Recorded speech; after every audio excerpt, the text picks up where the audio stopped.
Bem-vindos a mais uma sessão do Farmacêutico e Doente.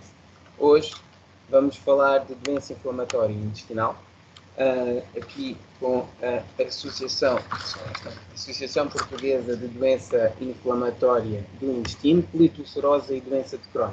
Connosco temos Ana Sotomayor Costa Bastos Sampaio, que é presidente da direção da APDI. Ela participa já na vida ativa da associação desde o ano 2000 e é presidente da direção desde janeiro de 2016, tendo iniciado o seu segundo mandato em 2020. Ana Sampaio é gestora apaixonada pela melhoria contínua e licenciada em Economia pela Faculdade de Economia da Universidade do Porto. Ana, muito bem-vinda. Muito obrigado por ter aceito este nosso convite para estarmos aqui a falar da associação e do papel do farmacêutico e o papel da associação também na vida das pessoas que têm de ver com esta doença. Eu vou aproveitar e vou dar já a palavra para fazer a apresentação e, portanto, só relembrar aqui a toda a gente, esquecendo desta pequena parte, relembrar a toda a gente que podem colocar as vossas perguntas por chat enquanto estamos a fazer a apresentação. Depois da apresentação, então, vamos ter um momento aberto em que toda a gente pode colocar as perguntas de viva voz e falar e termos aqui um momento de diálogo entre todos. Portanto, muito obrigado mais uma vez. Ana, por favor. Obrigada, Bruno, pela carinhosa apresentação. Obrigada a todos por estarem aqui a esta hora para ouvir um pouco sobre a doença inflamatória do intestino. Eu vou fazer uma breve apresentação em PowerPoint, só para também vos dar aqui alguns dados de enquadramento, mas depois, como o próprio Bruno disse, vamos falar sobre o que é a doença, o que é que a associação faz e o que é que o papel tão importante que o farmacêutico comunitário tem também aqui na questão da gestão da saúde. Eu gosto mais de falar da gestão da saúde do que a gestão da doença, apesar de nós sabermos que as pessoas têm esta doença, as pessoas gostam de pensar que estão a cuidar sempre da saúde, não é? Pronto, é para isso que todos devemos contribuir. Espero que isto corra pela melhor forma, para vocês poderem assistir comigo aqui então à apresentação. Muito bem, parece que correu bem, vamos então. Estão a ver a apresentação? Sim, perfeitamente. Ok, muito bem. Então, a APDI é a Associação Portuguesa da Doença Inflamatória do Intestino. Muito bem, e estamos a falar de doença inflamatória do intestino, vulgarmente nós utilizamos a sigla DI. Pronto, e a DI o que é que inclui? Inclui a doença de Crohn, a colite ulcerosa e a colite não classificada, ou seja, quando não se consegue distinguir bem se é uma doença de Crohn ou se é uma colite ulcerosa, normalmente classifica-se como uma colite não classificada ou uma colite indeterminada, que depois, muitas vezes, uns anos mais à frente, já se consegue uma definição entre as duas doenças. Portanto, é uma doença crónica, longa duração, portanto, não há cura, não se conhece para já a cura, afeta o intestino grosso, o cólon e o delgado, necessita de terapêutica a longo prazo e também é sempre necessário acompanhamento médico, analítico e imagiológico com regularidade. Portanto, são doentes que necessitam muitas vezes deslocarem aos cuidados de saúde para obterem realmente o acompanhamento adequado à sua doença. E então, a doença de Crohn e a colite ulcerosa são um bocadinho diferentes. A doença de Crohn é uma doença que pode afetar qualquer parte do tubo digestivo, desde a boca até ao ânus. E como pode atingir qualquer parte do tubo digestivo e descontinuamente, podemos ter muita sintomatologia diversa, como diarreias, mas também podemos ter pessoas obstipadas, mas é mais normal a diarreia, dor abdominal, perda de peso, febre, e depois temos algumas aqui características mais próprias do Crohn, que são as fístulas e os abscessos perianais que podem surgir. E também as estenoses. As estenoses são uns estrangulamentos dos intestinos, portanto é como se tivessem uma mangueira que estreitasse, imaginem, porque tinha um pneu do carro em cima, algo que faça estreitar, só para terem essa imagem. As fístulas também são trajetos que se vão fazendo entre algumas partes do intestino ou entre o intestino e a pele, e também são da doença de Crohn, são próprios da doença de Crohn. Claro que podemos depois ter vários, dentro do Crohn, vários tipos de Crohn, conforme a sua localização, e conforme a localização vamos também tendo sintomatologias diferentes. Isto é só para vos dar uma noção, que muitas vezes se diz, é um doente que tem doença de Crohn, mas depois não são todos iguais. Uns vão ter Crohn no intestino delgado, outros vão ter mais no intestino grosso, outros vão ter mais no estômago, mas, por exemplo, há pessoas que um dos primeiros sintomas a aparecer da doença de Crohn pode ser aftas na boca, portanto pode acontecer realmente qualquer parte do tubo digestivo, como falávamos, desde a boca até olhos. Na colite ulcerosa, a colite ulcerosa tem uma característica um bocadinho diferente, só atinge o intestino grosso e é contínuo, ou seja, enquanto no Crohn nós podemos ter um bocadinho no intestino delgado, um bocadinho no intestino grosso, um bocadinho no estômago, aqui na colite ulcerosa não, é sempre contínuo, desde do reto até uma determinada parte do intestino grosso. Pronto, tem uma característica também muito própria que é a perda de sangue nas fezes, portanto muitas vezes as pessoas assustam-se logo e às vezes até é mais fácil determinar se a colite ulcerosa do que o Crohn por causa desta questão do sangue nas fezes.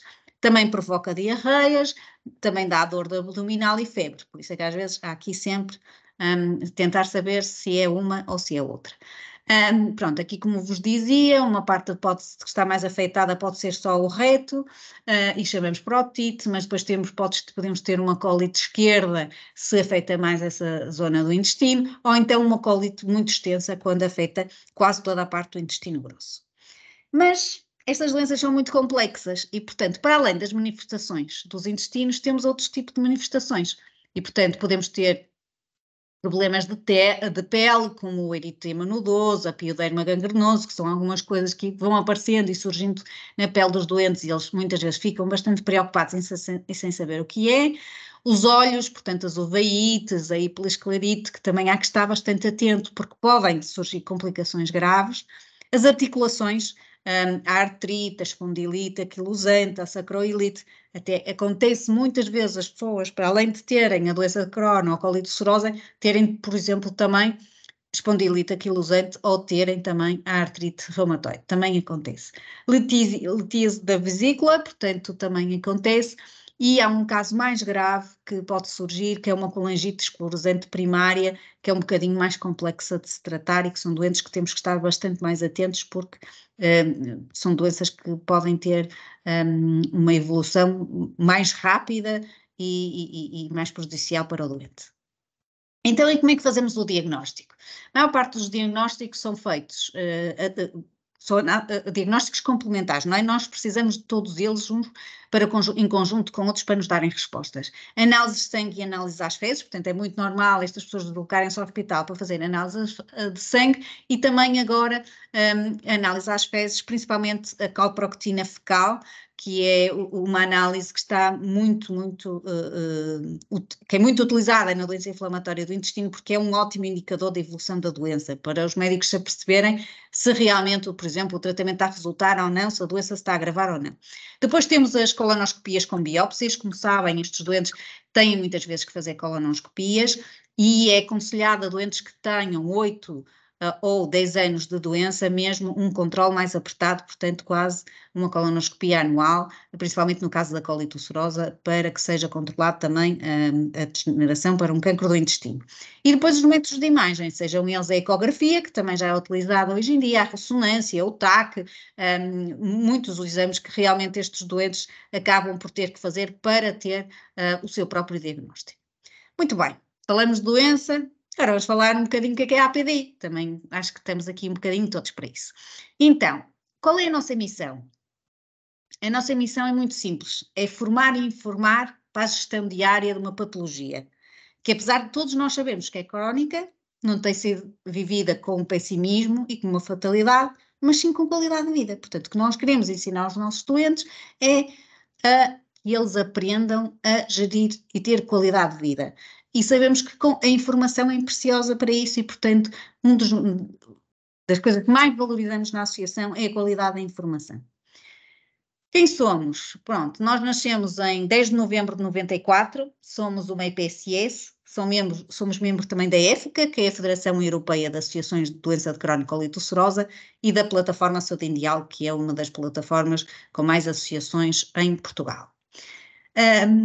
Nós acreditamos que com a componente terapêutica adequada, uma alimentação saudável e exercício físico, é possível ser feliz com doença inflamatória. E isto é sempre o nosso foco, é como é que as pessoas vão atingir a felicidade, como é que as vamos realmente educar, entre aspas, ou ensinar, se calhar é melhor, a ter, por exemplo, a fazer uma alimentação saudável, a necessidade do exercício físico, porque muitas vezes estas pessoas, como têm, por exemplo, dores nas articulações, evitam o exercício físico e, portanto, às vezes é preciso recordar que quando já estão em estados em que a sintomatologia já é menos grave, que devem retomar a atividade física, que é tão importante. Os nossos objetivos: prestar aconselhamento e apoio a este tipo de pessoas, também garantir a melhoria dos cuidados médicos e ambulatórios e promover a difusão da informação sobre a doença para o público, não é? Hoje não estamos a fazer para o público, mas estamos a fazê-lo para os farmacêuticos comunitários que tão carinhosamente nos atendem nas farmácias. Promover a investigação sobre as causas e tratamento desta doença também é um dos nossos objetivos. E depois cooperar com a classe médica, com o pessoal da enfermagem, com todos os profissionais de saúde, indústria também, serviços e entidades públicas, para que cada vez se saiba mais sobre estas doenças e possamos realmente difundir a informação e até muitas vezes investigar um pouco mais sobre as causas e as consequências desta doença. Que serviço é que nós prestamos? Bom, nós temos um atendimento telefónico personalizado todos os dias, portanto, a qualquer hora, dentro do horário de atendimento, se telefonarem para a APDI, encontrarão do outro lado uma pessoa que tem a própria doença e que vai falar e dar apoio se for necessário. Fazemos também, claro, o e-mail é sempre um ponto de contacto. Temos consultas de psicologia e consultas de nutrição, dirigidas para doentes com doença inflamatória do intestino. E porque é que isto é tão crítico, principalmente na nutrição? Porque aqui muitas questões que os doentes muitas vezes pensam que há uma dieta específica ou que há uma nutrição específica e não é bem assim. Tudo depende da sintomatologia de doente para doente e acaba por depender também muito do ponto em que está a doença, ou seja, se estamos numa crise ou se estamos em remissão, é muito importante nesta questão da alimentação. O encaminhamento da medicação hospitalar, nós já vamos falar sobre isso, mas nós na APDI o que pedimos, por exemplo, aos nossos sócios, quando eles precisam de medicação hospitalar, é que nos enviem um e-mail a solicitar e nós depois vamos falar com o hospital e vamos pedir a entrega em proximidade na farmácia ou em casa do doente, o mais próximo possível para que ele não tenha, que evite deslocações e principalmente ausências ao trabalho, porque muitas vezes as pessoas focam-se muito na deslocação, mas também há a questão muitas vezes do horário de trabalho e do cumprimento e da conjugação do horário de trabalho com o horário da farmácia hospitalar, que também muitas vezes é um horário bastante limitado. Depois comemoramos sempre o Dia Mundial, a 19 de maio, temos o nosso congresso em outubro, desde já convido a todos que estão aqui presentes no dia 21 de outubro a estarem presentes. Vai ser aqui, por acaso, coincidentemente, na Ordem dos Farmacêuticos no Porto, na secção regional norte, portanto todos que quiserem participar são bem-vindos, se quiserem realmente saber um pouco mais. Depois temos um grupo de jovens, também muito interessante, um projeto que se chama DI Mentoring e ações de capacitação. Para passar brevemente, nós mudamos a imagem toda, temos um site novo, visitem-nos, acho que vão gostar, basta pôr apdi.org.pt. Depois, se o Bruno quiser, eu também posso passar esta informação e vocês podem passar os PowerPoints às pessoas e vão ver que o site tem muita informação, é mesmo a nossa casa de informação, é aqui que nós versamos tudo o que vamos tratando sobre a doença inflamatória e toda a informação que temos. Nós temos, lá está, informações sobre brochuras tanto sobre a doença de Crohn como da colite ulcerosa, sobre a particularidade das crianças e adolescentes, por exemplo, agora temos também uma brochura para professores, sobre relações sexuais, portanto nós acabamos sempre por fazer diversas brochuras sobre diversos temas que estão no nosso site em PDF, nós temos sempre tudo aberto para que toda a gente possa consultar. Temos também um livro que na altura desenvolvemos de alimentação com o chefe Chacal, que tem algumas receitas, só por curiosidade se vocês quiserem ver, e temos sempre uma revista que sai de 6 em 6 meses, que é a APDI News, e em que vamos dando as últimas novidades sobre a investigação na doença e sobre outro tipo de tratamentos que vão surgindo para a mesma. Depois temos as nossas redes sociais, como sabem hoje em dia ninguém, e menos as associações também não vivem sem redes sociais, Portanto, temos uma página de Instagram, vocês podem, portanto, ir lá e visitar-nos e ver, e temos também a página do Facebook, também sempre com diversa informação. Para além disso, temos um canal do YouTube. Este canal do YouTube para nós é uma forma de transmitir informação por forma de vídeo, mas muito interessante, porque nós muitas vezes convidamos um profissional de saúde que juntamente com a entrevistadora, portanto surge uma conversa, aqui estes que vos trouxe hoje, sobre, por exemplo, aqui os exemplos que estão, as novas terapêuticas na doença inflamatória do intestino, ou então o valor do medicamento e a importância da inovação, aqui no valor da importância da inovação, por exemplo, está um farmacêutico hospitalar, o Dr. Paulo Carinha, que se calhar alguns de vocês também conhecem, pronto, e portanto nós também estamos sempre muito interessados em falar com os profissionais de saúde sobre estas temáticas e em transmitir isto para os doentes, para que eles se mantenham informados. É mesmo algo que para nós é muito importante. Depois temos também temos umas lives no Instagram, que vão surgindo, vão começar agora dia 25 de setembro, se quiserem assistir também estão convidados. As lives são às 9h30, são meia hora, portanto é uma conversa que vamos fazendo, em que vamos tendo diversos profissionais de saúde, neste caso que vos trago aqui é a questão do enfermeiro, que surgiu, o enfermeiro dedicado à doença inflamatória, mas, por exemplo, o próximo live será sobre como gerir o regresso, não é? O regresso às aulas, o regresso ao trabalho, não é? Tivemos todos de férias, calmamente a descansar, mas agora vamos regressar à rotina. Então, o regresso à rotina, o que é que vai implicar? E vamos falar com um psicólogo sobre essa questão, porque muitas vezes também é algo que impacta nas nossas vidas e não é preciso ter doença inflamatória do intestino para que isso impacte. Acho que também nas vidas, certamente, de vocês também vos impacta. E depois temos um programa de mentoria. Este programa é um programa muito acarinhado dentro da nossa associação. É um programa em que nós juntamos pares de pessoas, mentor e mentorado.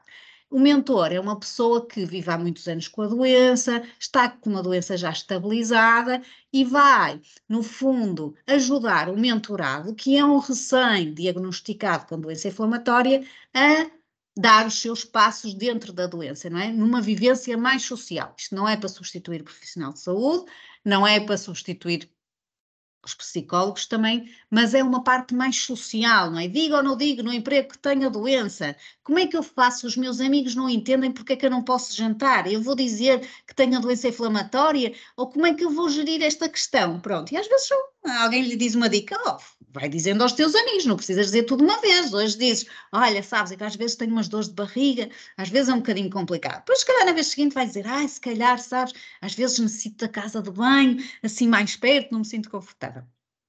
E, portanto, é uma questão, muitas vezes, de ir ajustando a conversa e, quando se deu conta, já se fala normalmente sobre a doença.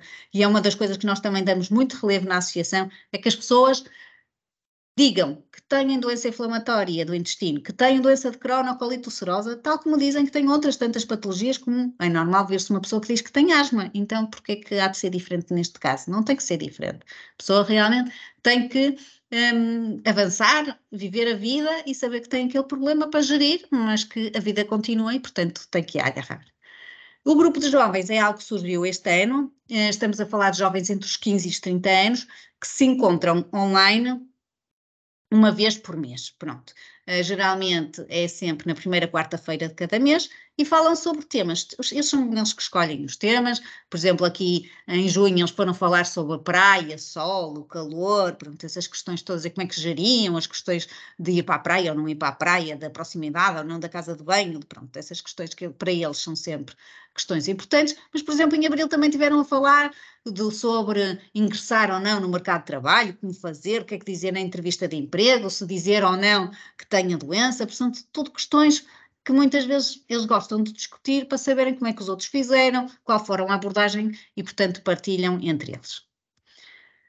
No 19 de maio, como vos dizia, nós temos sempre o Dia Mundial, este ano não foi diferente e, portanto, também tivemos a festejar. Fazemos uma série de eventos, este ano foram 4 webinars, um deles sobre a questão da gravidez, porque também é algo muito importante na doença inflamatória, muitas mulheres hesitam muitas vezes em engravidar por causa de terem a doença. Depois falamos sobre a questão da criança e do adolescente, é outra faixa etária que nos preocupa, a questão do adulto, temos sempre que envolver os adultos. E uma última questão que nos tem preocupado mais na Europa agora são as pessoas mais idosas, que realmente muitas vezes, até acontece, em alguns casos, haver aqui um pico novamente da doença, portanto a idade diagnóstica anda à volta dos 15, 25, por aí, 30 anos, mas há pessoas que são diagnosticadas com 60 ou mais anos, e portanto este também é um problema relevante, porque muitas vezes depois há a questão das outras patologias que a pessoa, entretanto, também tem, e como é que se conjuga tudo e como é que se faz com, por exemplo, a terapêutica, não é? Pronto, que vocês tão bem sabem que às vezes não é fácil que conjugar tanta medicação e, portanto, saber até a segurança do próprio médico é posta em causa muitas vezes para saber se pode ou não conjugar aqui medicamentos, e vocês são um dos grandes aliados da classe médica também nessa questão de saber aqui como é que se podem conjugar determinadas terapêuticas. Depois, em outubro, como vos dizia, este foi o congresso do ano passado, por isso é que está a 15 de outubro, mas este ano é dia 21 de outubro. O ano passado foi sobre o percurso da pessoa que vive com doença inflamatória. Este ano vamos falar a doença inflamatória do intestino na era da inteligência artificial. Portanto, vamos entrar aqui nos novos desafios, o que é que vai aqui surgir de desenvolvimento na área da saúde, que eu acho que também vai ser bastante importante. Por último, o que é que nós temos também? Temos ações de capacitação. Nós não chamamos de formação porque nós não formamos ninguém, não somos uma entidade formadora, mas gostamos de capacitar. E o programa chama-se Capacitar e Apreender, não é aprender, é apreender, ou seja, é para as pessoas irem assimilando. Nós sabemos que as pessoas não vão assimilar tudo de uma vez, mas vão ouvindo, vai ficando, quando quiserem procuram informação. E fomos falar sobre ensaios clínicos. Vocês sabem que isto também é algo que é muito importante que estes doentes também tenham algum tipo de conhecimento, e aliás eu acho que a população em geral sabe muito pouco sobre esta questão dos ensaios clínicos. Pronto. E falou realmente o Dr. João Passarinho do Infarmed sobre o que era o ensaio clínico. Depois tivemos os direitos e os deveres dos participantes de ensaios clínicos, porque é algo que também é importante, e portanto eu sei que esteve aqui a informar sobre isso. Falamos sobre a estrutura do consentimento, depois o que é que devemos ponderar antes de entrar no ensaio clínico, porque às vezes há aqui questões que também devem ser avaliadas pelo próprio doente, e acho que ele tem que ter consciência cada vez mais disso. E depois, onde é que procuraríamos a informação? E foi muito engraçado porque conseguimos trazer um enfermeiro com experiência de ensaios clínicos na doença inflamatória e também um próprio doente. Portanto, o doente entregar num ensaio clínico deu a sua experiência. Foi uma capacitação que realmente gerou muita conversa e que foi muito interessante falarmos todos sobre isso. Depois aqui, finalmente, eram os nossos contactos que vos deixam e, portanto, se precisarem de alguma coisa da nossa parte, estejam à vontade, e acho que agora vou interromper aqui a partilha para então, Bruno, darmos início à nossa conversa, que eu acho que se calhar já está tudo a dormir, porque se calhar me estendi aqui um bocadinho, mas pronto. Eu acho que não, Ana, acho que o que perdeu foi muito interessante e nós gostámos bastante. Portanto, eu vou aproveitar aqui para relembrar mais uma vez quem está a assistir que pode colocar as perguntas, quer seja por chat, quer seja por levantar a mão e aí fazer a pergunta diretamente aqui à Ana, que se disponibilizou para estar aqui connosco a falar aqui um pouco sobre a doença inflamatória intestinal e a associação à APDI. Eu aproveitava para fazer aqui uma pergunta que tem exatamente a ver com o que foi o vosso tema do congresso do ano passado, que é o percurso, pode não ser no SNS, mas o percurso em saúde da pessoa com doença inflamatória intestinal. Ou seja, há aqui grande dificuldade em obter um diagnóstico neste tipo de doenças. Como é que depois se processa, o acompanhamento é feito pelo médico de família, transitam para a especialidade num hospital? Como é que é feito esse percurso, Ana? É assim, o diagnóstico realmente temos melhorado muito, posso lhe dizer isso. A maior parte das pessoas em 6 meses têm o seu diagnóstico. Contudo, há aí uns 30% de pessoas que às vezes levam 3 anos a ter um diagnóstico. Portanto, também temos, ainda não estamos no ideal, achamos nós, mas tem-se melhorado muito nessa questão. Geralmente, estes doentes são acompanhados por um gastroenterologista. Pronto, o gastroenterologista é sempre a especialidade médica de referência para estes doentes. E para nós até às vezes é um bocadinho desconfortável, porque porque nós vamos ao médico dos cuidados primários e eles próprios quase dizem-nos, olha, vá falar com o seu gastroenterologista. Pronto, e às vezes para coisas simples, eu acho que às vezes até parece que eles para um simples paracetamol têm medo de nos dar um medicamento, assim um bocadinho às vezes um exagero.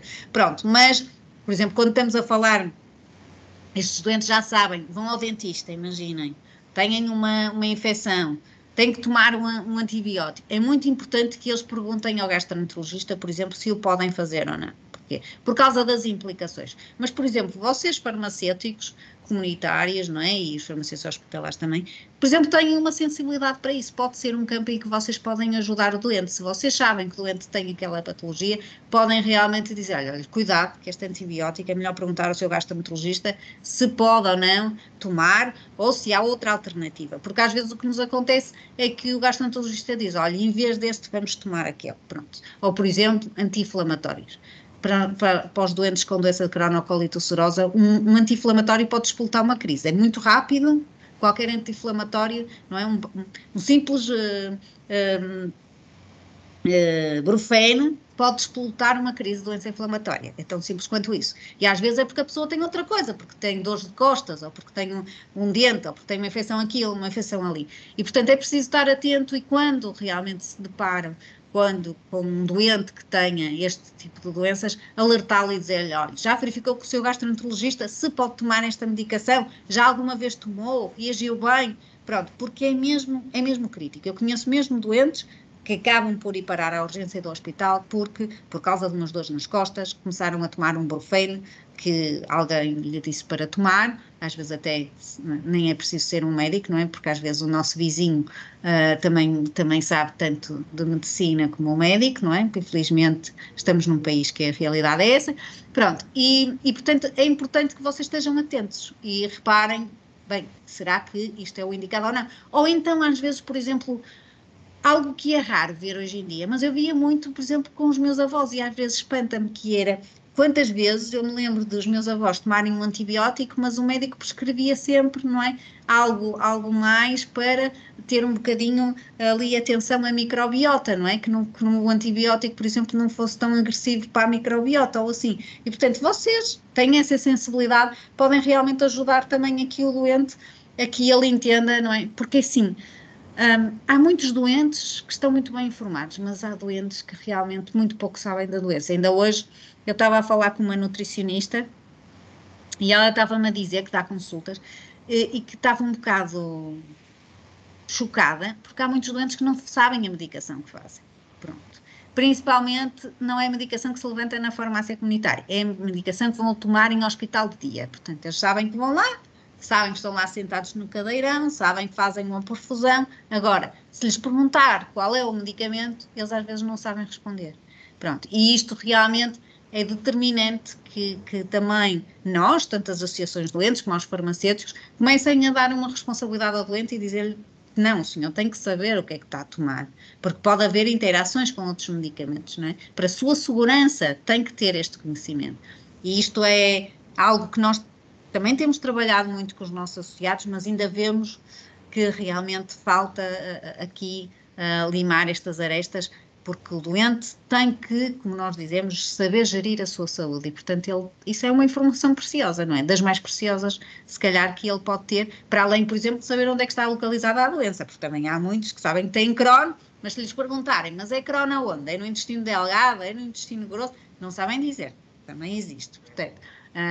muitas vezes é esse o enquadramento, mas claro, é muito importante que eles saibam para poderem explicar quando houver alguma situação em que necessitem mesmo desses dados para gerir a sua saúde. Okay. Ou seja, sem dúvida que é muito importante aqui estimular a literacia em saúde destas pessoas, seja na utilização dos medicamentos específicos da sua doença, como também nos outros, tendo em conta as implicações que vão ter na sua doença, não é? Portanto, se tivermos aqui pessoas mais literadas, mais informadas, de certeza absoluta que teremos melhores resultados, melhor saúde para todos. Sem dúvida, e isso que disse é muito importante, porque às vezes, era como eu dizia, pode ser uma coisa simples a despoltar uma crise, não é? E pode ser algo, pronto, e realmente os doentes têm que aprender a gerir, porque assim, eles vão viver muitas dessas pessoas são diagnosticadas, imagino, com 20, 25 anos, não é? Toda a gente sabe hoje em dia, pronto, pelo menos pensamos todos que vamos durar até aos 100 anos de idade, pronto. São muitos anos, portanto, há que saber gerir, há que aprender, não nos podemos meter numa concha e dizer, não, agora o seu doutor é que sabe, não é? Que muitas vezes é com o médico, o senhor doutor que sabe, se o seu farmacêutico diz que é para tomar assim, é para tomar assim. Não, temos que, não é, ponderar, responder. Pronto, e é muito importante também que vocês próprios farmacêuticos também expliquem muitas vezes aos doentes estas questões, as implicações que têm, não é? Pronto, aquele aconselhamento, que às vezes até, se vocês assim o entenderem, que é válida, e por favor vejam o nosso site e a nossa informação, dizer-lhes, olha, por que não procurar uma associação de doentes, por que não ir ter com eles, porque realmente, e eu às vezes digo muito isto aos médicos, a nossa informação, por exemplo, que nós fazemos, é uma formação muito adaptada, a mensagem é muito adaptada para que os doentes leiam, não é? E percebam o que é que estão a ler. Mas é sempre revista, por exemplo, por um profissional de saúde. Todas as nossas brochuras são revistas por um médico. Não há cá falhas nisso, não é? Pronto, mas é muito importante, por exemplo, muitas vezes, se for falar com o doente e dizer, mas sim, mas o senhor está em remissão. Eles não sabem o que é remissão. Portanto, nós temos que dizer, a remissão é a ausência de sintomas, de sintomatologia, não é? Por isso, eu sei que às vezes pode não ser só a ausência de sintomas, podemos ir mais profundamente e pode ser uma remissão mais histológica e tal, pronto. Mas já para o doente, se ele já perceber o que é a remissão, que é não ter sintomatologia, pronto, e que a crise é ter uma sintomatologia exacerbada, já estamos aqui a ganhar pontos, pronto. Também é importante que se perceba isso. Nós, muitas vezes, quando estamos a falar para um doente, temos que adaptar a nossa linguagem à pessoa que está à nossa frente. Pronto. Por exemplo, eu não vou, uma pessoa que acaba de entrar na associação, eu não lhe vou dar uma brochura sobre, imaginem, cancro dos intestinos, nem uma brochura sobre cirurgia. Não vou. Mas se eu vir que é uma pessoa que não, já está bem inteirado do que é a doença, já está tudo, e, por exemplo, até está às portas de uma cirurgia e não sabe muito bem, então aí é adequado dar-lhe uma brochura de cirurgia, não é? Pronto, ou é uma pessoa que até, imagina, entretanto um familiar se viu com cancro e começa a pensar, e agora? E se eu tenho? Então, dar-lhe a brochura. É um bocadinho isto que nós também temos, não é? Que ter algum cuidado com a pessoa que está à nossa frente, não é? Pronto. Por exemplo, nós temos uma brochura para crianças e adolescentes porque não é igual. Eu não posso estar a transmitir uma informação igual à que transmito aos adultos. Não é igual. Primeiro, eles não estão nem aí para ouvir tanta questão, não é?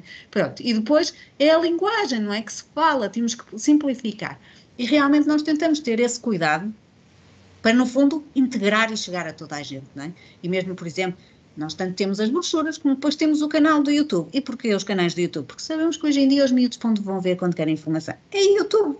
Pronto. E eu posso vos dizer, o nosso primeiro vídeo tem 3.500 visualizações.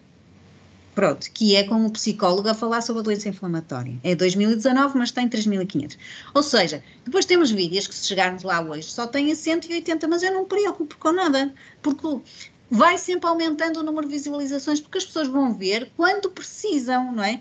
É diferente, não é dizer assim, não, agora vamos todos ver. Isto não é uma série, não é? Não é uma série televisiva em que temos que ver os episódios todos, senão no seguinte não sabemos o primeiro. Não. As pessoas vão procurar a informação por exemplo, apareceram-me fístulas. O que é que são fístulas? Então, eu vou lá e tenho um vídeo sobre fístulas. Até tenho um vídeo que é um doente a dar o seu testemunho, tenho outro vídeo que é um cirurgião a explicar o que é que são as fístulas, tenho outro vídeo que é a enfermeira.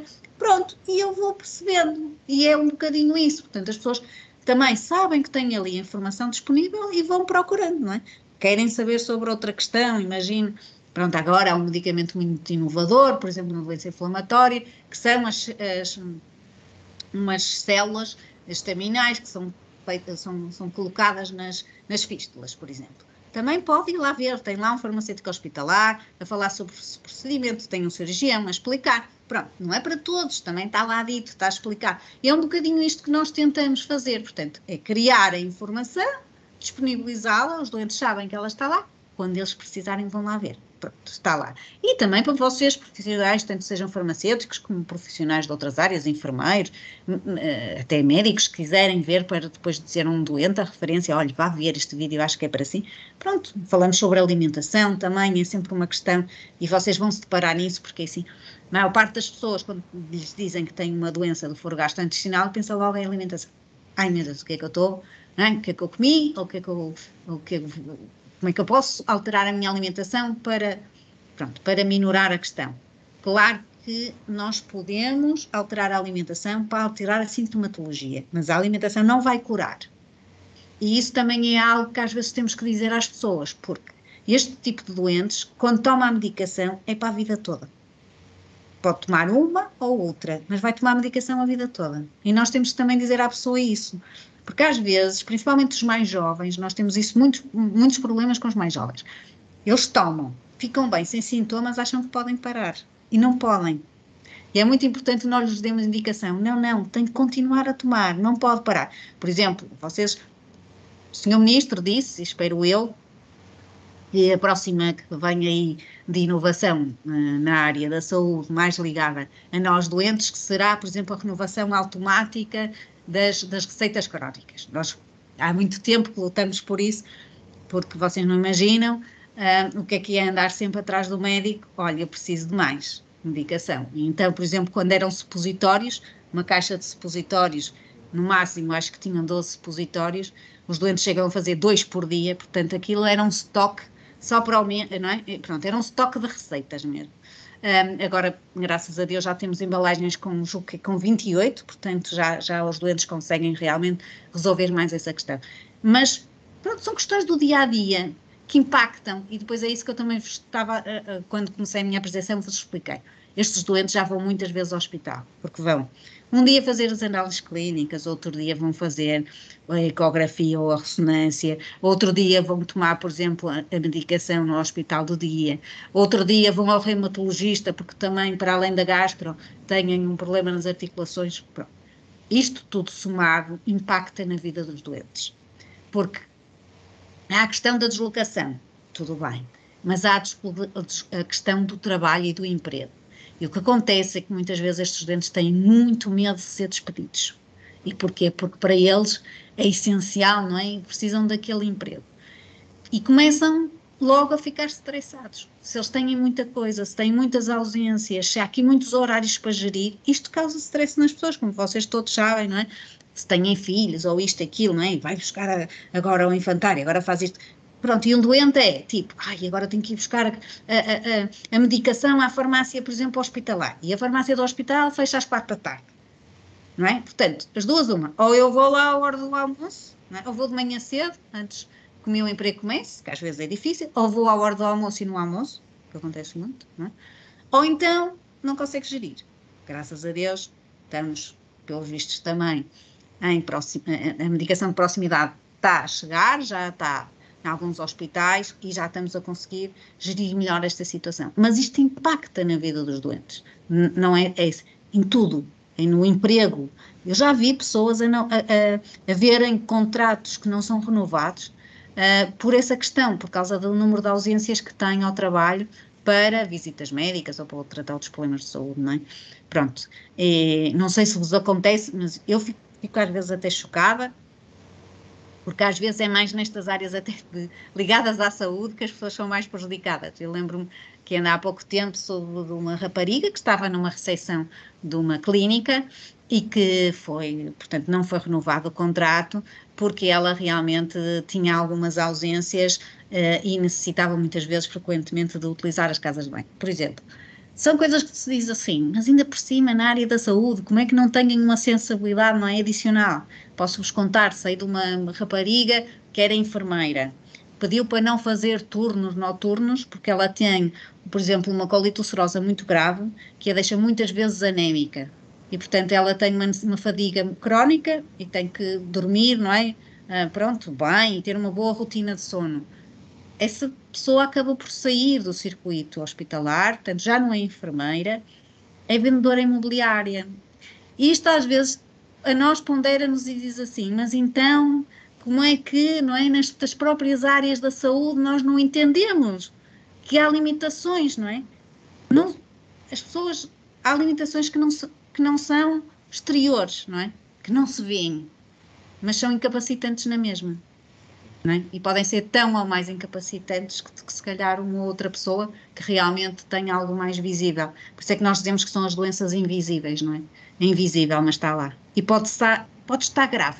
e a pessoa com um sorriso na cara e quem está à frente não se apercebe que realmente a doença está num ponto exacerbar. Ok. Sim, e agora que estávamos aqui a falar dos medicamentos em proximidade, estas patologias existem, como a Ana referiu, aqui alguns medicamentos que são de utilização em farmácias comunitárias, farmácias de ambulatório, e depois existem outros que são de utilização hospitalar e que agora, felizmente, já chegam às pessoas através desta entrega de proximidade. Existe aqui, eu agora vou perguntar mais por números, mas a percentagem de pessoas a utilizar este tipo de medicamentos, por exemplo, medicação biológica e etc., para este tipo de patologias é muito grande, ou a maior parte das pessoas ainda consegue gerir a doença apenas com aquilo que está mais disponível nas farmácias? É assim, no caso da colite ulcerosa, ainda conseguem gerir bem com as benzalazinas e, portanto, há aí quase, segundo as indicações médicas, quase 80% dos doentes conseguem gerir a colite ulcerosa com benzalazinas. Só se tiverem mesmo a colite ulcerosa muito grave é que precisam dos medicamentos mais inovadores, sejam os biológicos, sejam outros tratamentos que também têm surgido. No caso da doença de Crohn já não é bem assim. Realmente há alguns Crohns que são menos agressivos, que realmente podem se controlar com a medicação existente na farmácia, ou então já com um imunossupressor, porque não é, já temos a aziatioperina também disponível nas farmácias comunitárias, não é? Mas quando se tem que dar o passo seguinte e entrar em medicamentos biológicos, realmente tem que ser a farmácia hospitalar. Mas como o Bruno disse bem, graças a Deus, esses medicamentos já estão a transitar para a farmácia comunitária e é possível a pessoa levantar na farmácia comunitária. Isso dá um grande conforto ao doente, por tudo, porque vocês, farmácias comunitárias, há muitos anos que entenderam que os doentes têm horários diferentes e muitas vezes estão abertas a horários mais diferenciados, não é? Abertas até mais tarde, pronto, o que permite ao doente, depois estão mais próximas, não é? A vossa capilaridade, vocês estão em todo lado, não é? Existem, é muito mais fácil do que ir a um hospital, pronto. E também há outra questão, muitas vezes, porque se vocês forem a uma farmácia hospitalar, geralmente a sala de espera costuma ter um número razoável de pessoas e, portanto, o tempo de espera para se levantar a medicação ainda é grande. E, portanto, eu acho que esta questão vai resolver muitos problemas aos doentes, problemas de deslocação. Nós tínhamos, antes da pandemia, nós tínhamos doentes, e durante a pandemia tivemos doentes a vir do Algarve a Lisboa para levantarem a medicação. E posso-vos dizer que, neste momento, os próprios hospitais, alguns deles já têm os seus programas implementados. Quando não têm, lá está, e nós, associação, tentamos, intermediar aqui este processo, também as coisas correm bem, mas às vezes, por exemplo, se for o doente a ligar diretamente para o hospital, muitas vezes eles dizem, se não se importasse de vir cá, fazem um choradinho ao doente e o doente acaba por ir.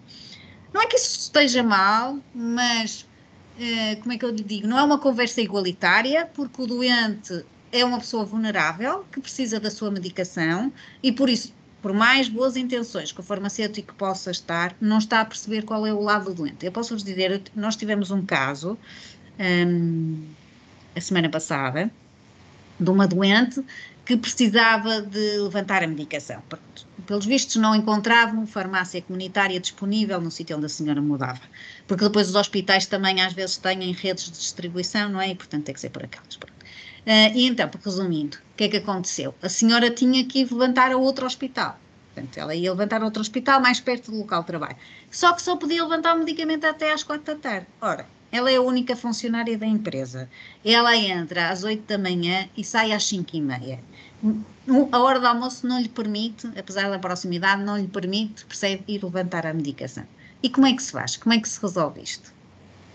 Abriram uma exceção e disseram, muito bem, pronto, excepcionalmente vamos marcar e a pessoa pode vir aqui levantar depois desse horário. Mas é esta questão, muitas vezes, que nós vemos na área da saúde, que é, e desculpem, às vezes, se calhar só vou ser um bocadinho fria, mas afinal, quem é que é o cliente dos cuidados de saúde? É o doente? Então, se é o doente, porque é que não vamos todos pensar que realmente dar o melhor e o que ele necessita? E atenção, muitas vezes disse assim, vamos pôr o doente no centro, mas nós não queremos ser rotundas, nós não queremos ficar ali no centro e ver as coisas a passar. Esse eu gosto pouco dessa questão. Há pouco ouvi um colega nosso estrangeiro, ele dizer que nós não queremos ficar na rotunda, e eu realmente lembrei, olha, é perfeita, realmente essa comparação, porque é verdade, o que nós queremos é que realmente nos envolvam nestes processos, não é? E que realmente cuidem com carinho, daquela pessoa, porque ela está vulnerável, não é? E ela muitas vezes não está em capacidade de negociar no mesmo patamar. Isso não é possível. Portanto, ela vai ceder. Se lhe disserem, olha, afinal, venha cá buscar a medicação, que eu não tenho como pôr aí, quer dizer, a pessoa só sonha em tomar a medicação, porque há aqui uma coisa muito importante e que eu gostava de vos dizer. A medicação veio mesmo a revolucionar a qualidade de vida destas pessoas. Estes medicamentos inovadores que surgiram mais ou menos em 2000 revolucionaram a vida das pessoas. As pessoas dizem, há um antes de 2000 e um depois de 2000. Porque antes de 2000 o que acontecia é que estes doentes eram muitas vezes, como é que eu ia dizer, operados. Portanto, eles já sabiam que de 5 em 5 ou 10 em 10 anos havia uma cirurgia. E hoje em dia isso já não acontece. Alguns doentes, claro que têm, acontece na mesma, ter que ser operados, mas a maior parte deles já se consegue evitar estas cirurgias. Isto foi graças realmente a estes medicamentos inovadores. São muito caros, é verdade, não se põe essa questão, mas vieram trazer uma qualidade de vida e permitir que estas pessoas fossem produtivas na sociedade, porque se calhar algumas destas pessoas estavam de baixa, porque não conseguiam ser produtivas, não conseguiam estar a trabalhar. E, portanto, a qualidade de vida que se ganhou foi, sem dúvida, enorme com estes medicamentos. Claro que também, depois, e vocês sabem disso melhor que ninguém, há alguns efeitos secundários deste tipo de medicações. Isto nunca é inócuo, não é? Pronto.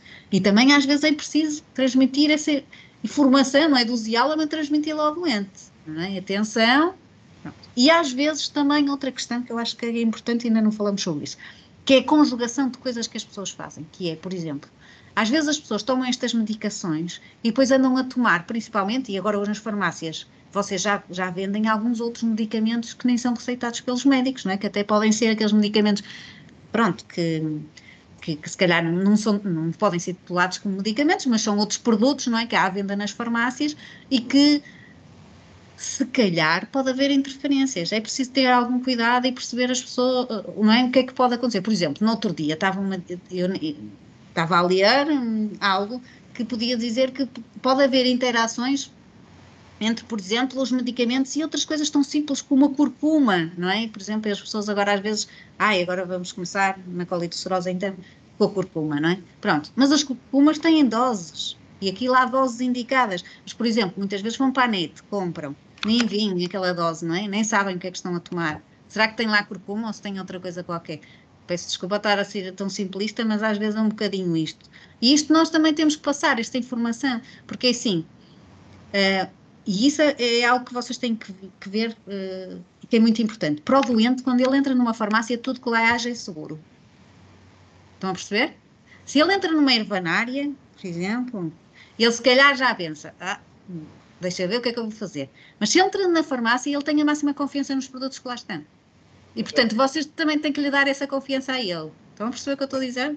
Sim, mas aqui também há outra questão, que nós também lidamos muitas vezes, que é natural, é seguro. Portanto, muitas vezes não é apenas por estar presente na farmácia. A ervanária é natural, então é seguro. Portanto, também pois, nós também temos essa questão e muitas vezes explicamos isso, não é? Pronto. Sim, é muito importante. E, por exemplo, a questão por exemplo, uma coisa que eu me estava aqui a lembrar, que vocês farmacêuticos comunitários também podem estar atentos, que é pessoas que constantemente estão a comprar antidiarreicos. É estranho. Podes explotar-vos o interesse e dizer, olha, o senhor já foi ver isso? O senhor já falou com o seu médico? Acha que realmente não devia investigar um pouco mais? Pronto, por exemplo, outra questão. Às vezes há pessoas que nos ligam para a associação porque têm síndrome do intestino irritável, mas depois já nos estão a dizer que estão a perder sangue nas fezes. E eu digo, atenção, o síndrome do intestino irritável é perder sangue nas fezes, não é? Provavelmente já há outras questões. Portanto, às vezes há aqui questões mesmo que se pode estar atento. Entretanto, Bruno, eu vi por aí que surgiu uma questão e nós estamos a falar em direção a essa questão. Temos aqui a questão da Lúcia Maia, que diz: boa noite, doutora Ana. Na sua opinião, qual é o papel do farmacêutico hospitalar na equipa multidisciplinar, bem como o farmacêutico da farmácia comunitária? Portanto, Era um pouco por aqui que eu também queria conduzir esta nossa conversa, e a Ana já o estava a fazer, qual é que é o papel do farmacêutico, independentemente do local onde exerce, no percurso de saúde das pessoas que vivem com doenças inflamatórias intestinais. Pois, eu acho que o papel é um papel que vai ser cada vez mais relevante. E posso-vos dizer que antigamente, se calhar, vocês eram um profissional de saúde para nós que era um pouco apagado, principalmente a quem, por exemplo, o farmacêutico hospitalar. Era alguém que nós tínhamos muito pouco contacto, não é? Nós íamos só levantar a medicação na farmácia e pronto, aquilo era um mero balcão de disponibilização, não é? Pronto. Mas o que acontecia é que nós começamos agora a perceber-nos que o farmacêutico hospitalar e o farmacêutico comunitário podem ser nossos aliados. Porque, por exemplo, imaginem, as pessoas não têm só uma patologia, as pessoas geralmente têm mais do que uma. Só ter uma, assim, se for mais novinho, depois vão assimilando. Por exemplo, eu estou-me a lembrar de um caso muito concreto e até se passou comigo. Eu também tenho endometriose, para além de ter doença de Crohn. Então, houve uma altura que eu tinha que fazer a injeção para a endometriose e tinha que fazer o meu medicamento biológico. Era verão, férias, e eu pensei assim, e agora, o que é que eu faço? Tomo as duas ao mesmo tempo, ou tenho que separar, o que é que eu vou fazer? E posso-vos dizer que eu disse assim, bem, o meu gastro não está, o meu ginecologista é um bocadinho difícil de eu contactar, porque não o farmacêutico hospitalar. Então pus a questão ao farmacêutico hospitalar. E posso-vos dizer, isto foi há uns anos, portanto, acho que hoje em dia, se calhar, vocês não teriam essa posição. O que ela me disse foi, tenho que falar com o seu médico, e não me respondeu. E eu já falei isto, por exemplo, com a própria Ordem dos Farmacêuticos, que é interessante que vocês apercebam que realmente as pessoas têm estas necessidades de resposta. Vocês não têm que ter a resposta imediata, não é? Mas podem dizer, olha, vou-me tentar informar e depois tento transmitir-lhe como é que será mais seguro para fazer, não é?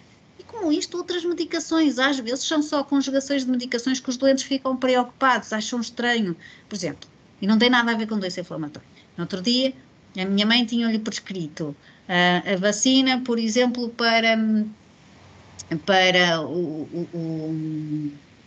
eu não sei como é que se chama, mas é o vírus do herpes que provoca... Sim, pronto. Da zona? Sim. Sim, a zona, exatamente, pronto. E também tinha para tomar uma medicação que ela toma por causa da osteoporose. Pronto, e ficou ali, tipo, o que é que eu faço? Pronto, e eu disse, mãe, não tem problema nenhum. Quando fores à farmácia, perguntas e pões essa questão. Mas olha, se calhar o que vai acontecer, já para ir preparando, é que eles vão-te aconselhar a dar aqui um prazo, um tempo, porque se houver alguma reação, depois não se sabe do que é que foi. Pronto. E ela depois virou-se, ligou-me e disse, já foi à farmácia. Então, o farmacêutico disse para tomar uma e depois, passado 15 dias, tomar a outra. E disse, pronto, bem, estás a ver? Pronto, só para vos dizer, este é o valor acrescentado que vocês podem trazer a todo o cidadão, não é?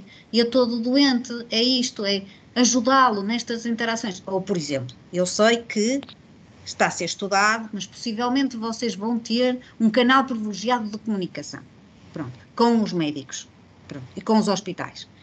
Se vocês se depararem com uma pessoa que está à vossa frente e que vocês estão a ver que a pessoa que não está bem, por exemplo, se vocês tiverem esse canal de comunicação de poder mandar um SMS ou um e-mail em médico a dizer, olha, o seu doente tal, não é?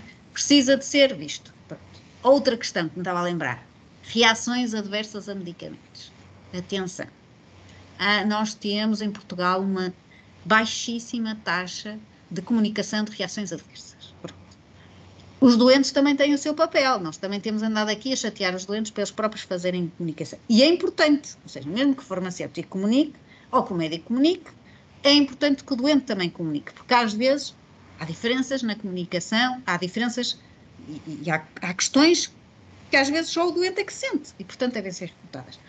Mas é muito importante que vocês, por exemplo, se depararem com um doente à vossa frente, por exemplo, não custa nada perguntar, mesmo que seja, se calhar, esta medicação mais inovadora, a medicação hospitalar, porque eles agora vão passar a levantar na farmácia comunitária, não é? Perguntar, olha, tem havido alguma questão? Não tem? Está tudo bem?